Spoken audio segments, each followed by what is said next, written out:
Don't you know who I am? Don't turn your back on me.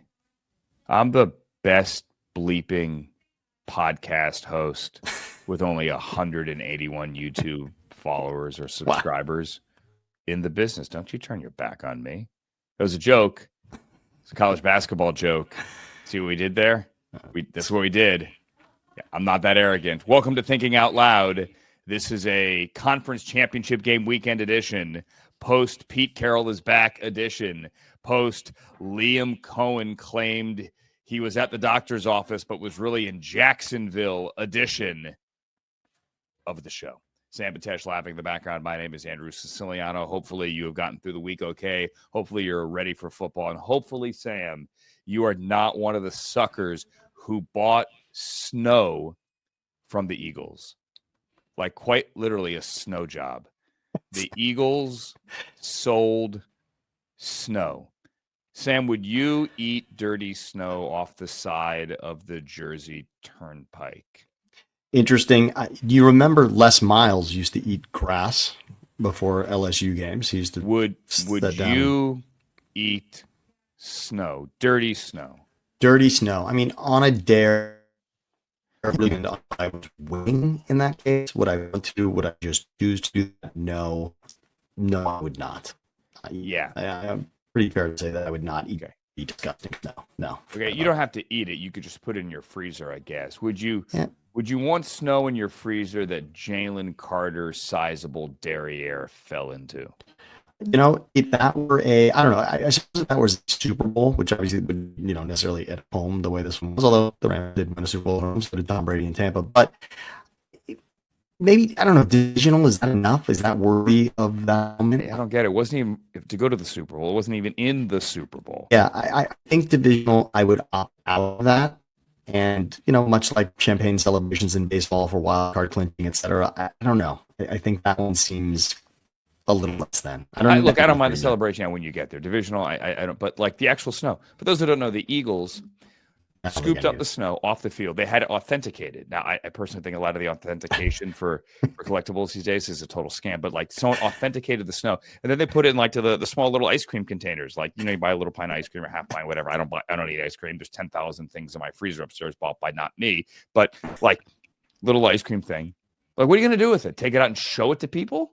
Yeah, maybe. I mean, at a party that could be adorable. This is the snow from that game in your freezer. I mean, confetti. People do pick up the confetti, right? When the confetti falls, people do pick that up. Confetti doesn't take up a spot among your perishables. Not in the freezer. You're right. Like the snow you put in the freezer. And like, for example, I have something that takes up space. It's a bottle of Jägermeister that there's no way on earth I'm ever going to drink again. I moved it from my old house where it was in the old freezer there. I've lived in this home for 6 years. It's never been touched. It never will be touched. It is taking space in my freezer. That the Eagle snow is going to take space in your freezer. That's all. Allie would never allow it. It would be thrown out. Before I even got a chance to show anyone at a party, Allie would have removed it, and that's that. You have your dog pee in it. You don't have a dog, but you get my point. Like someone who buys it. Anyway, I digress. There's the show. Have a great weekend, everybody. We've done enough. Okay. Notes to the coaches real quick. Start with Liam Cohen. It's going to take a long time to unwind this entire thing. Liam Cohen's the head coach of the Jaguars. Trent Baalke is out. The Jaguar fans are really happy. Liam Cohen gets a huge deal, rumored to be 8 figures annually. Like for a first-year head coach who had only been calling plays as a coordinator in this league for 1 year. Oh, he was the Rams OC. He didn't call plays. He called plays at Kentucky in the SEC, but none of Sean McVay's assistants who have gone on to head coaching jobs or coordinator jobs like Zach Robinson this past year in Atlanta had ever called plays in the regular season. Under Sean, he had only done that. They had only done that in the preseason. So Liam Cohen, Zach Robinson, Zach Taylor, Matt LaFleur, Shane Waldron, they leave so that they can call plays elsewhere. And that's what Liam Cohen did at Kentucky and then with the Bucs. But 1 year in the NFL and he gets $4.5 million to stay and then he leaves. Real quick, the scenario goes like this. According to Albert Breer, Liam Cohen's going to get interviews. Matter of fact, I told you I thought they might make Todd Bowles retire. Bucs are good at making people retire. Wink, wink, nudge, nudge. So they called him up, Liam Cohen, and said, you want to interview for the Jaguars job? The Bucks went, we'd like you to stay. Liam Cohen says, well, here's a number. Bucks said, that's crazy, but we'll meet it. We'll meet the number, like $4 million a year. He said, okay, can I interview though? They're like, yeah, go ahead. Go through the process. You're going to go through this next year. Go through the process, do the interview, but one interview only. It's virtual. Then come sign your deal. Okay, cool. So we did that. Bucks are like, here's your deal. Hey, can I come in and sign it tomorrow morning? Sure. Next morning. Hey, can I just come in tonight? I'm busy. Yep, that's cool. Next morning. Hey, can I come in a little bit later and sign it? Sure. Again, according to Albert Breer. So then the Bucks try to call Liam Cohen. This is now Wednesday afternoon. Hey, dude, that guy you wanted us to hire? Can get back in touch with us? We're trying to do some of the other hires here. Ghost. Silence. Ghost. Answer. No answer. No answer. No answer. No answer. No answer. No answer. Okay. I'm going to come in and sign it Thursday. Okay, cool. 5:00 Wednesday. Calls Todd Bowles. Hey, yeah, we're good. Okay, cool. Hey, so now that Trent Baalke's out, I kind of thinking about the Jaguars again, but we're good. Thursday morning, 10 a.m. Come in, sign the deal. Didn't come in to sign the deal. So, hey, where are you? Ghost. No answer. Agent calls. Not Liam, but the agent. Agent calls. Hey, he's tending to a personal matter. Okay, cool. Got it. Then all of a sudden, people at the Tampa building reportedly get a text from the Jacksonville building. By the way, your guy's here. Your guy is here, in Jacksonville. All the while, he's saying, no, I'm going to come in and sign it. And hadn't done that yet. Now, the Bucks had said, we'll give you this big raise, but please don't go interview a second time. Nothing legally prevents him from interviewing a second time, even if he had signed the deal. He had signed it Tuesday afternoon, he could still go interview for a head coaching job again. Now, you're going back on your word, but legally, and to the NFL, if you're an assistant and you're interviewing for a head coaching job, you're allowed to do that, period. No matter, you can't write into the contract, you can't interview for a head coaching job. But it's like you text your significant other 15 times. You know the texts are going through. It says delivered. You might even have a read receipt on it. You called a few times. You have the missed call. Your call has been sent to voicemail. Not this person's not available, but your call has been sent to voicemail. And then they come home and your significant other goes, oh, I didn't know you called. Yeah, you did. Oh, I didn't. Oh, I had bad cell service. Sure. He was in Jacksonville. He's the new head coach of the Jaguars, which, by the way, good for Liam Cohen, and I hope it works out truly. Really. But it's one of those looks where you're like, wow, that's rough. Now, the flip side of that is, hey, you know what? Chip Kelly did it. Parcells did it twice to the Buccaneers. It happens. The Bucs are kind of, they got a history. And the other side of it as well, not the Bucs, but any of the 32 have signed contracts with players. And, oh, you got 3 years left. We're going to cut you. Oh, we told you you're going to make the team. You did, but then somebody else got waived on cutdowns on another roster. We want that guy, so you're not going to, make the team anymore. That stuff happens all the time. Is it bad business? No, it is the business. Whether or not you think it's bad, that's an outside perspective, but that's how this business goes. This is a little bit different. People are going to remember it. If the Jaguars win, it'll be forgotten quickly.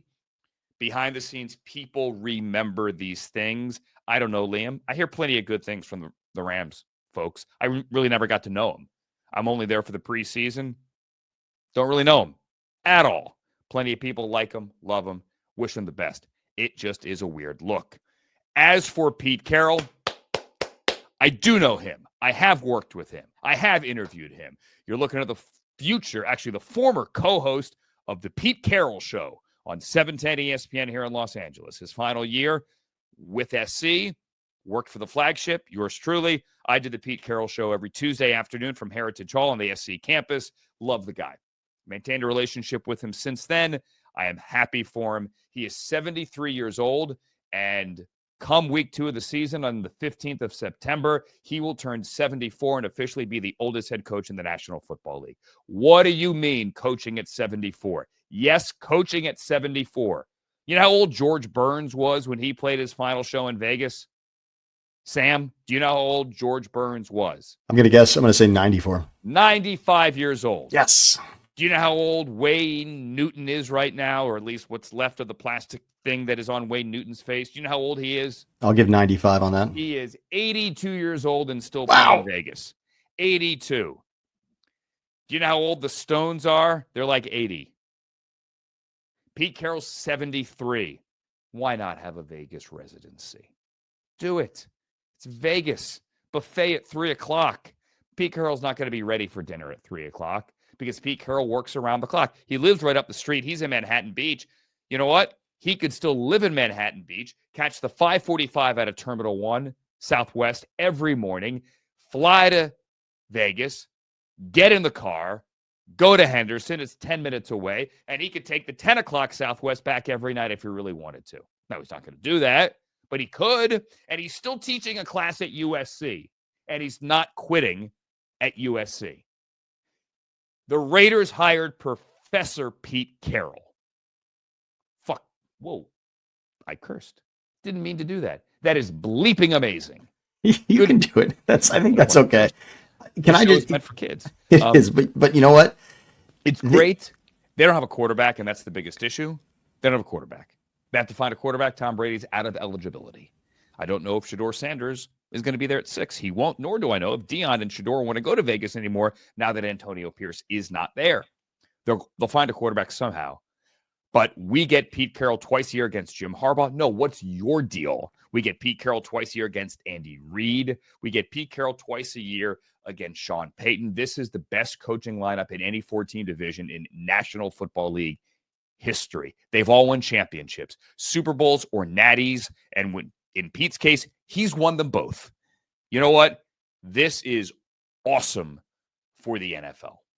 I love this for a couple of reasons. Now, you just said it, Carroll versus Harbaugh. Remember, Niners and Seahawks had quite a back and forth. You just said it. Go back to SC and Stanford. Yes, you're right. Absolutely. Andrew Luck beating USC. Yeah. What's your deal? And then, of course, the Crabtree and the NFC Championship where you've got Crabtree being called out. I mean, that by Richard Sherman in one of the most epic final plays of an NFC Championship game there. So we have an awesome rivalry here, reborn. And Jim Harbaugh in the one season, he obviously that was an easier 2 games for him. I mean, he was able to sweep the Raiders in that first season, but now this will be potentially a more difficult task at hand. And you mentioned quarterback. Should we say it? I did read this today, that the relationship, which you might think is fractured between Richard Sherman and Russell Wilson, is in fact intact. You mean Pete and Russell Wilson? Pete Carroll and Russell Wilson, which you would think is a fractured relationship based on how things finished there in Seattle. In fact, they are now pals, and it could happen, right? It could, and I had this conversation earlier today. I did the Jim Rome show earlier today, and my guy Robert Turbin, who played for Pete twice, when he was drafted out of Utah State 4th round, Pete was his first head coach, and then he came back. Turbo and I have worked together at Sirius. He's great on Mountain West broadcasts as well, and Turbo joined the show today. And Turbo and Russ are close. Turbo told me last year on the air and off that like Russ to Vegas made a lot of sense, and Russ kind of sort of wanted to go to Vegas. I'm not suggesting Sierra is going to get a Vegas residency, but West Coast, Russ now West Coast, coming from Seattle and then Denver, it made sense. It just didn't happen. And I said, could you see it happen now? And he said, yes. Now, doesn't mean it's going to happen, but he said, yes, they could coexist. And part of this goes back to like a year and a half ago when Sherm and Cliff Averill did the restaurant in Seattle. They kind of did the old reunion thing and everyone got back together. And I don't know that bygones were bygones, but much like John Gruden visiting the Glazers this year, a couple of months ago, you could forgive and forget. And Russ, Pete, AFC West, Sean Payton twice a year. I'm not saying it's going to happen, but it would be good. But that would be fun. That would be fun. And to what you said about Liam Cohen, I don't know when the AFC South and NFC South play each other, but obviously that'll be interesting when that goes down. I'm sure you have that rotation somewhere. Yeah, I got it right here. Jaguars, by the way, have a brutal schedule this year. You did mention that. Also, the Pete Carroll thing, remember when the Raiders rehired Art Shell? That obviously went horribly wrong. And so this rings initially of perhaps when you hire a guy that's out of the game, et cetera. But Pete hasn't been out of the game. That would be the difference. And I don't think any of us would have pegged Pete as seeming old. Pete Carroll is the kind of guy who brings energy to everything he does.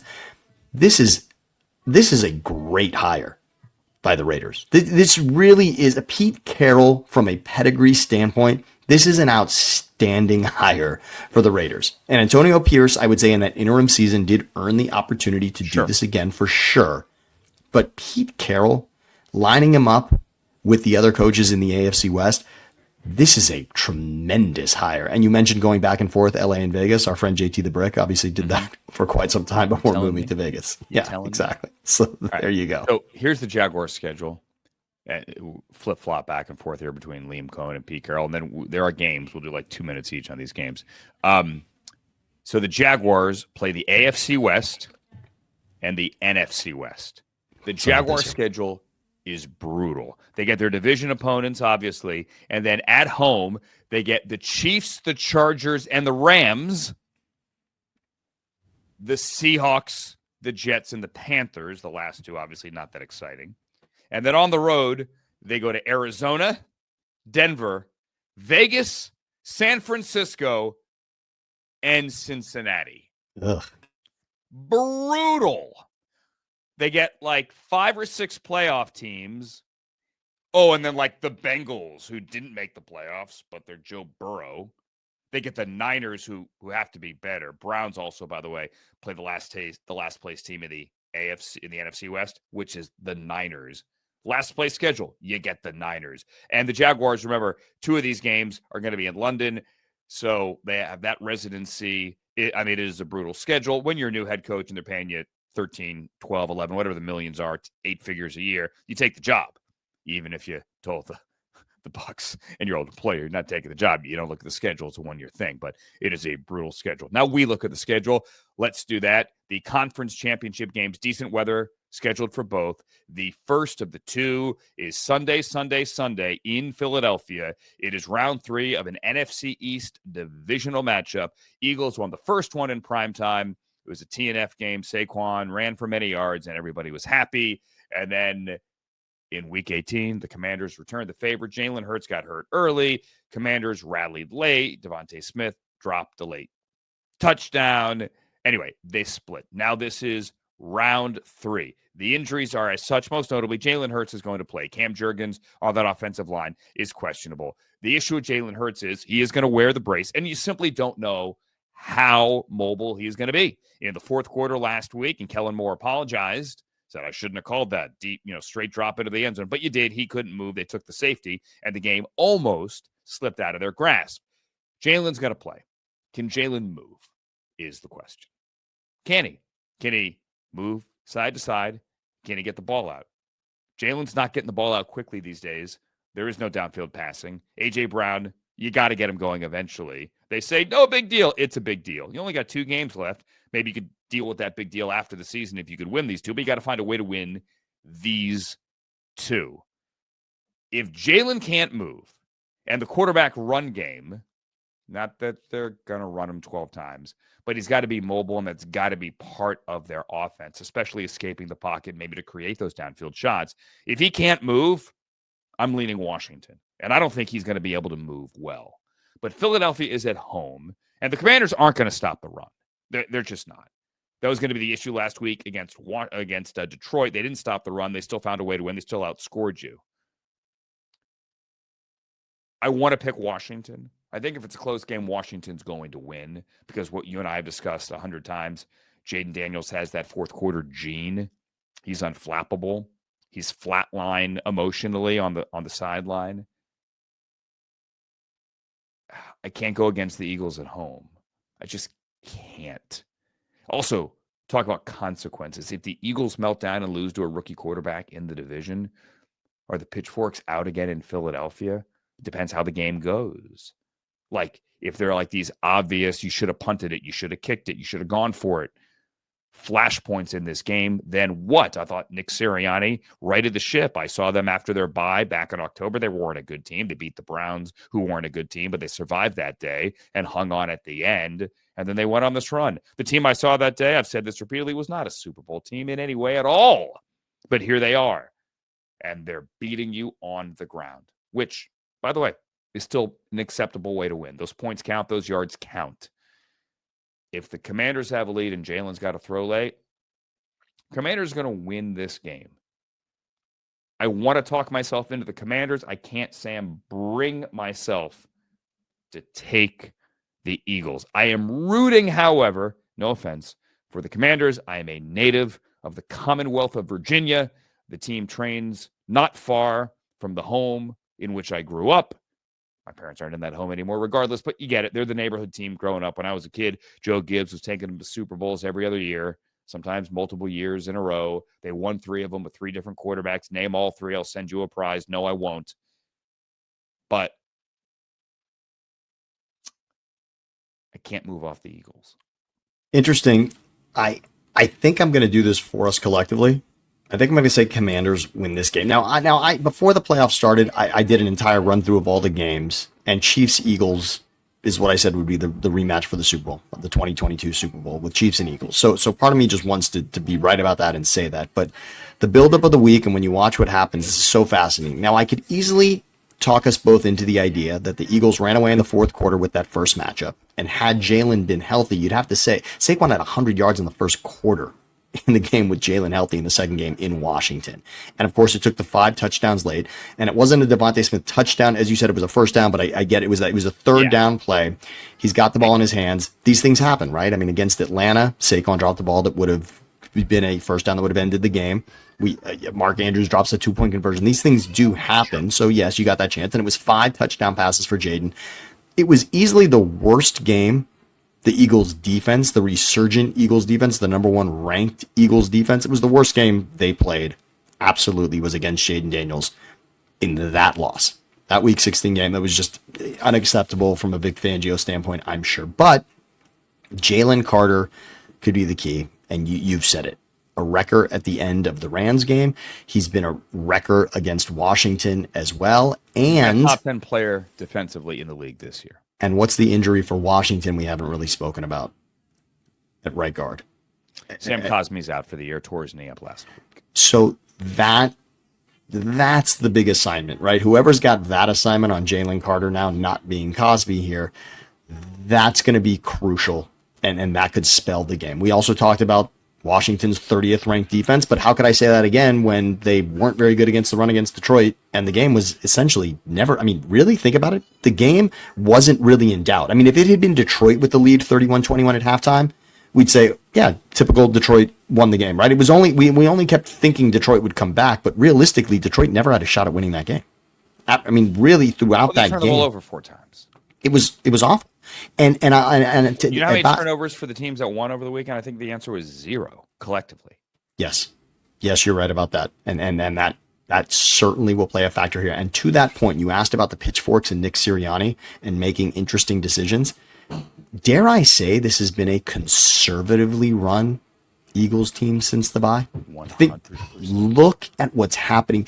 In fact, even when you look at the safety, they run the ball. And when you look at the safety, when you go back and look at what happened against the Rams, that tells me that the motto has been, don't turn the ball over at any point. Don't try to make a play that you cannot. And because Jalen Hurts, hurt knee or not, is not taking a safety. That just told me protect the ball at all. He couldn't, but protect the ball at all costs. And that's, the Eagles are being conservative. No one wants to say it because Sirianni doesn't seem conservative, but they're being conservative. Well, because they can run the ball. I think playing conservative defensively is the key here.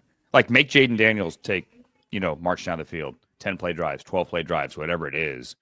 I'm going to steal this from Chris Sims. I was listening to Chris this morning on NBC, and he made a great point, and he's the quarterback. I'm not. Sometimes when you blitz a rookie quarterback, all right, he sees it, and Jayden processes amazingly well. That's why he is so good here, not only early but late in games. All right, there's the blitz. Okay, I see the blitz. I'm going to pick it up, and I know where my hot is. Like, I got answers in this offense. Give Cliff Kingsbury credit for that. I know where my hots are. I know where my answers are. And you make my test easier, right? I can see it coming. I'm going to answer the test, as opposed to, look, Fangio, the way he plays shell coverage, right? The way he makes you, traditionally, his defense, dink and dunk. Fix, sit back, right?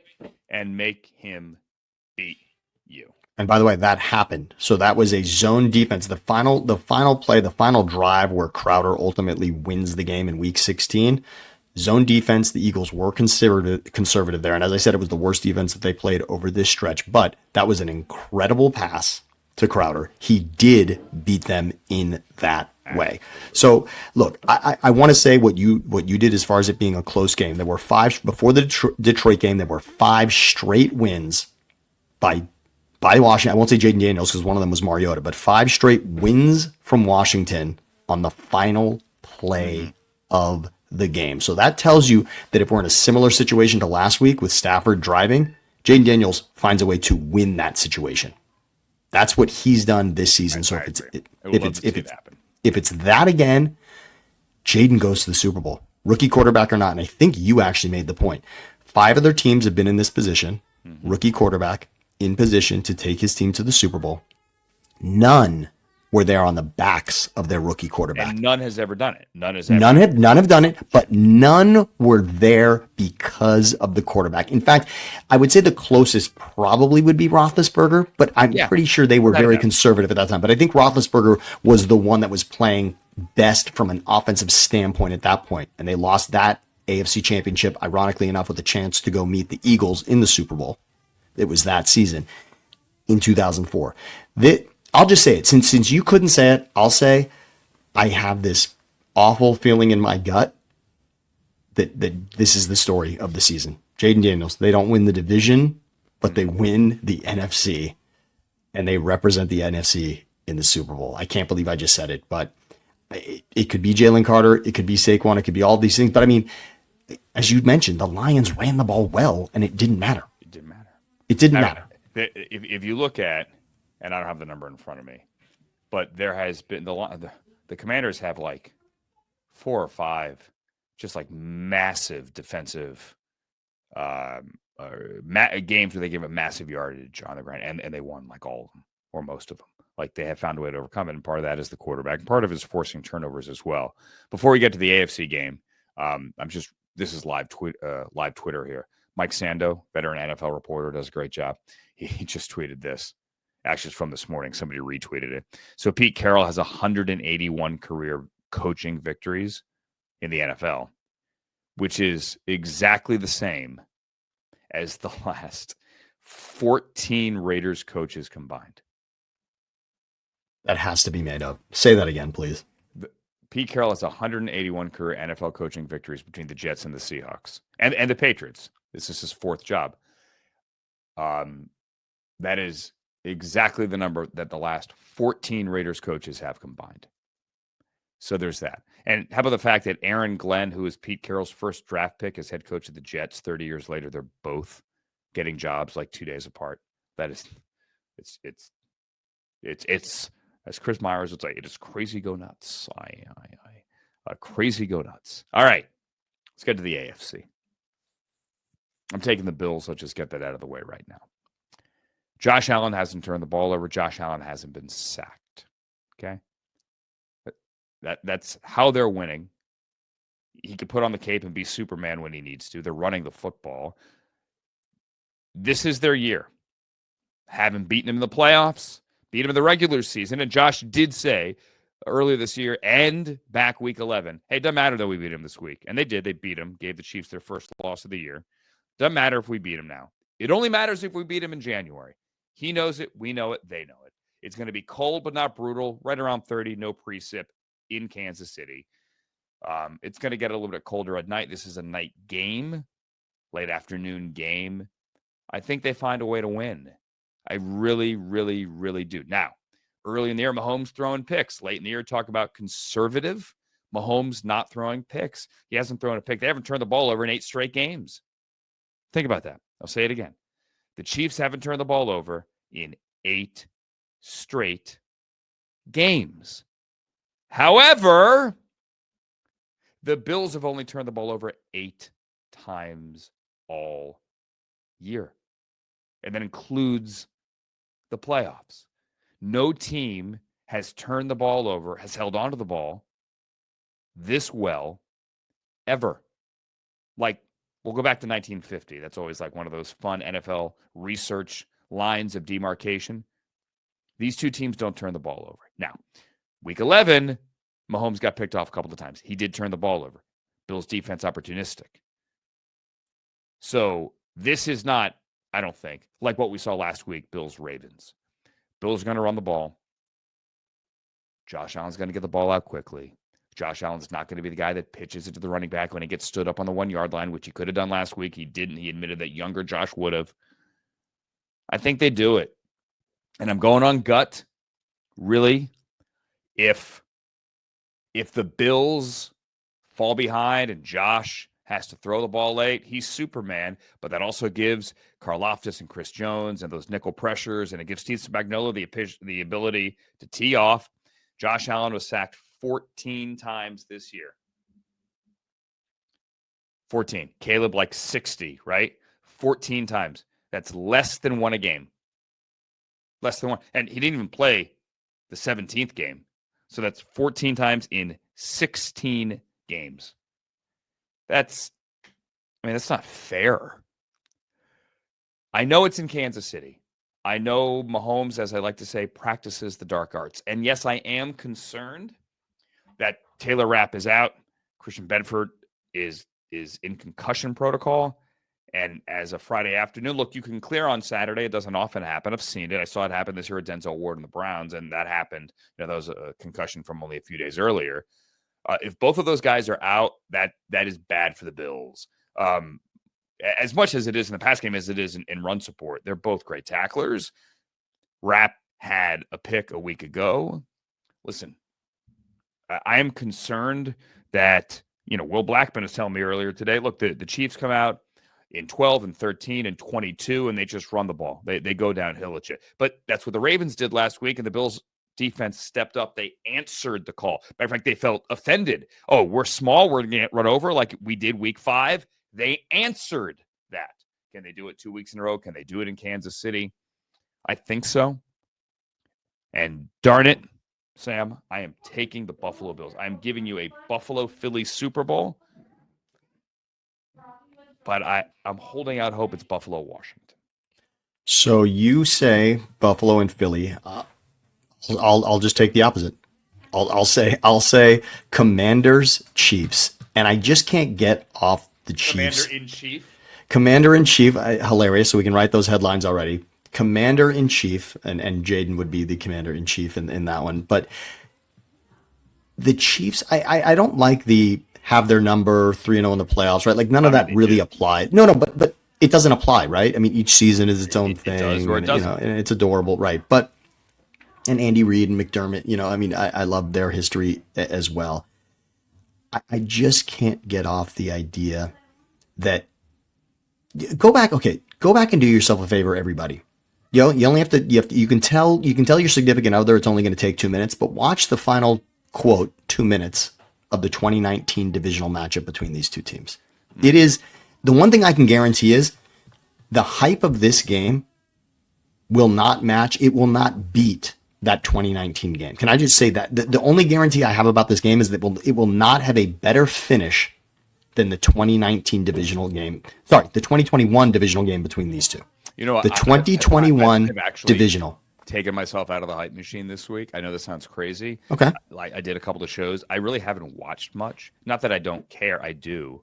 I've just had other things going on, and I haven't fed in to the hype. But I get that the hype is real. The hype is real, but what I wanted to say is I think the hype is so predicated on even that game. The 2020 AFC Championship game was not really that competitive. The Bills had an early 9-0 lead, but they ended up losing by double digits. The game last season in the divisional round was actually really interesting, and the Bills don't want to hear about missed field goals, but remember that was a 27-24 game. The Bills did miss a game-tying field goal, although it was with about 90 seconds left, so Mahomes would have had the ball in a tie game with 90 seconds. I'm not saying we know how that goes, but we know how that goes. Mm-hmm. So, but it sucked to watch them miss a field goal and lose on another missed field goal. But again, the 2021 divisional game is, I'm going to say it's the greatest 2 minutes. That 2 minutes, it's the greatest 2 minutes. It's the greatest final 2 minutes of any playoff game ever. Yeah. It is, right? I mean, the amount of lead changes, what it took, long touchdowns from Tyreek Hill and Gabe Davis. Afterwards. They felt so bad for Josh Allen. They changed the rules. And it really was a sympathy rule change. It was. It was because everybody, and if you watch, you do see how unbelievable Josh Allen is in that game. And it did feel unfair it felt unfair that anyone had to lose, but it felt most unfair that Josh Allen had to lose that game because of what it seemed to take the lead. By the way, they could have kicked. There was also a bad special teams coach. There's some of the things that went wrong. Yes. Yeah. No. You're right. That ball should not have been kicked into the end zone for a touchback with 13 seconds to go. Definitely not. But at the time, taking the lead with 13 seconds in that game, it was over. And against anyone else, those passes to Kelsey were incredible, and Mahomes did it. But that's my only guarantee, is that it won't be the 2021 divisional game. It won't be that good. I see the Chiefs winning this game, and here's why. Everything that Kelsey didn't do in the regular season, every single thing Kelsey did not do in the regular season, he did against Houston in the divisional round. Mm-hmm. That is the version of Travis Kelsey that everyone should be terrified of. That is Mahomes finding Kelsey when it matters most. They have that. They are back on. They saved themselves for this moment. And as I've said to you many times, Andy Reid coaches in training camp for moments at the end of the game and for moments at the end of a season. And they coach each season. They prep each season thinking they're going to play the Bills once in the regular season and once in the postseason. This team is prepared for this moment specifically. Not that Josh Allen doesn't dream about beating the Chiefs all the time, but when the Chiefs have that dream, they come out on the right end of it. Josh Allen has a nightmare about playing the Chiefs, and the Chiefs have a calm about it. They've done it numerous times. I don't know how it's going to happen again, but it's going to happen again. So, yeah, I mean, look, I get it. They're the Chiefs. I just think this is Josh's year, and I'm kind of rooting for it. Not anti-Chiefs here. This is anti-Chiefs sentiment. It's just my gut.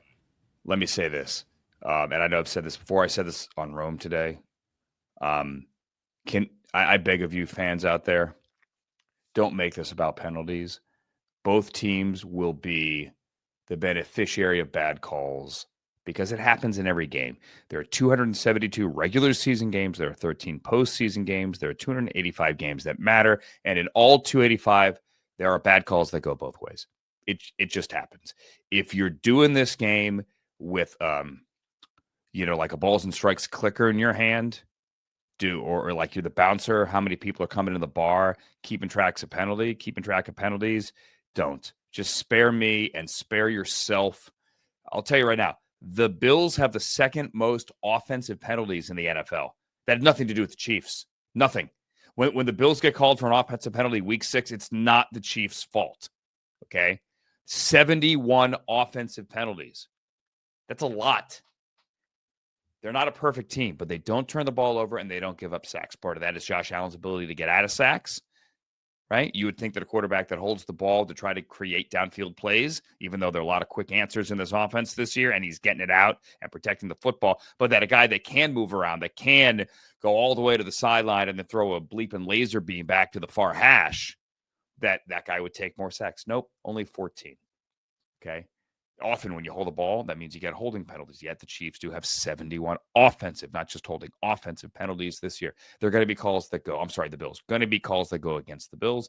They're going to be calls that go against the Chiefs. Spare me and spare yourself the mental gymnastics and the unnecessary anger that you make this game about officiating.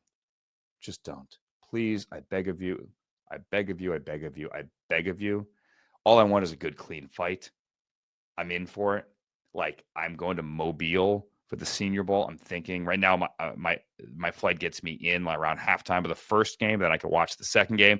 I might just stay here and take a red eye because I want to stay and watch both of these games in their entirety. I don't want to be on a regional jet watching the first half on bad Wi-Fi between Houston and Mobile, because, fun fact, usually that regional jet doesn't have Wi-Fi because it's like a 5-seater. So, and by the way, you ever been on a flight to Mobile the week before the Senior Bowl Sam? I know that your answer is no. It's nothing but dudes and team dry fit. Nothing. If that's the crowd you're looking for, that's the flight you need. Get on a regional jet to Mobile. It'll make your day. But I do love Mobile, and I'm excited for the Reese's Senior Bowl, the 76th edition, coming up in what I was told today, still very snowy Mobile, because much like New Orleans or Dallas or Houston, when it snows or when there's ice in those towns, their way of dealing with the snow is simply stay inside until it melts. Oh, you're going to shovel? You're going to plow? Nope. We just stay inside until it melts.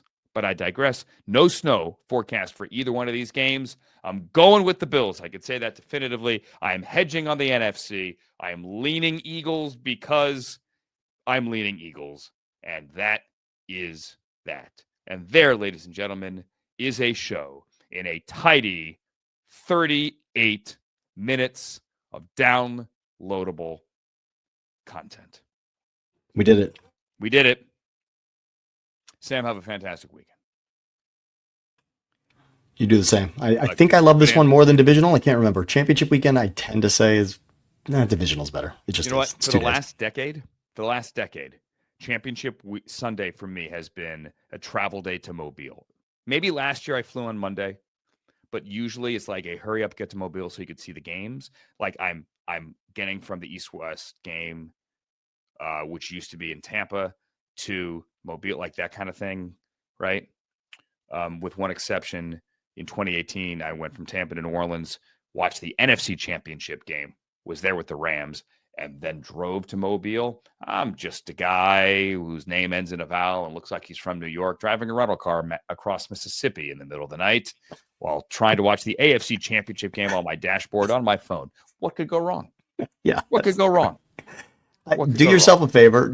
I love the idea of you taking the red eye, of you enjoying these games. I mean, it's a pretty great Sunday. I want to enjoy the games. That's what my championship Sunday usually is. Do it. Sit at Squid Ink. Sometimes get a decent meal. Sit there, watch the late game, or go back to my hotel. Like Aaron Rodgers and Russell Wilson, that legendary game in Seattle years ago. My hotel room at the Battle. I see you talking. I just don't hear you talking about it. That's okay. That's all right. Wait, you'll normally... No, there you go. Look at your back. You're back. See? That was that easy. I grabbed the mic, and then it turned itself off. So as I was saying, enjoy the football, and all of my picks, and Sam's as well, are for recreational purposes only. Enjoy and avoid excessive use. And, that's it. This is Thinking Out Loud, sponsored by nobody. See you later.